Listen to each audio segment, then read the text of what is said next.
Tyler Davies. I produce, make hip hop and rap beats. My name is Whitney. My name is Abby Minot. My name is Abshir. So my name is Aaron Wyansky, and I'm assistant professor of music composition here at UMF. Hip hop and rap, definitely. I'd listen to all music except for a couple of genres that just don't appeal to me, but all music is what I usually listen to. I'd listen to everything. I usually listen to hip hop and rap though. So apparently it's pop.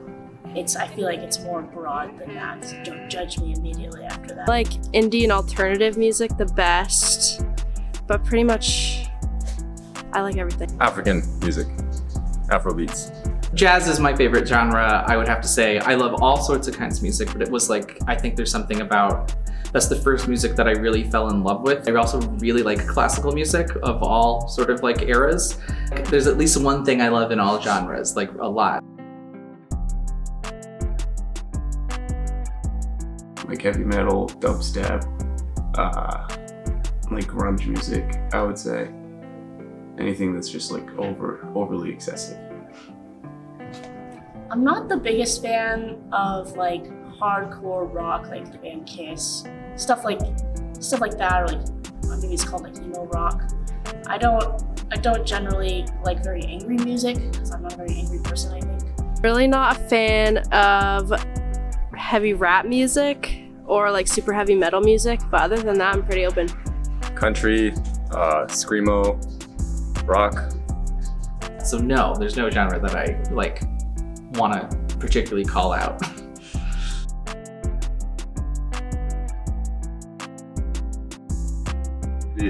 In 30 minutes, I would say.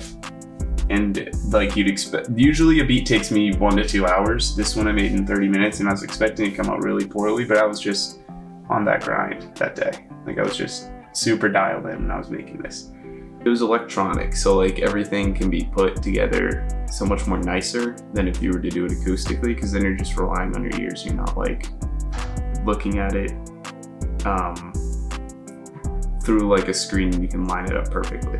It's a very simple hip hop pattern, but it works really well. And once it was done and I was happy with it, and then I added this master volume so it fades out.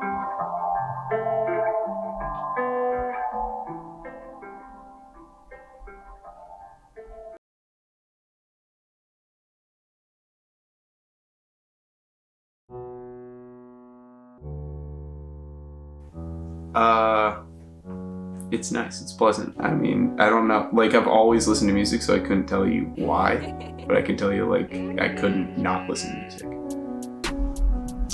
I listen to music, gosh, I don't know, it's just something you kind of do, right? Since you were little, you just started doing it. I think for me, I know I listen to it when I run. I listen to it to pass time when I run. I listen to it to pass time when I walk places. I like music that gives me nostalgia a lot. I think, almost recreating this feeling of kind of love and lost time. I like the indie and alternative music because I'm really into the instrumentals, the catchy riffs and the high energy. It's pretty upbeat. Music has always been very therapeutic for me. I use it as a distraction. Sometimes I listen to music before competitions to get in the zone, to get focused, to boost my energy. If it's slow, then I probably won't listen to it because I need to be upbeat, moving around during the day, so I need some fast-paced music. Most of it is that I love how it feels. Music makes us feel time and experience time in different ways. And there's something about jazz that always, and still does, really, really attracts me. It just feels good. I think that's really, really powerful. This idea of music, or a piece of music, sort of creating something analogous to a space or a place that you can sort of inhabit, I think is one of the more universal uses and amazing sort of things about music, just as around the world forever, for all time, in all in all capacities. So when I was first starting out, I had my iPad from school. Like my Thornton Academy they had iPads, right? And then my freshman year, someone who was like a SoundCloud rapper named Big Sophie, he was like, we were in an engineering class together, and he was making a beat, and I was like, you should try this. And so I took his iPad and I showed him something I learned in like 7th grade music class with GarageBand. And then he was like, that's so cool, you should produce. And I was like, I never really thought about it, but I love music, and I loved like writing my own songs when I was really little on the guitar. And so this started out as a hobby, and then it became a potential career. And right now I have people who do buy my beats. It's a big there's a little bit of income from it, not enough to make a career out of it though. That's why I'm staying in college especially. And that's the goal. It's just like it only takes one song, really. But that one song is kind of a long shot.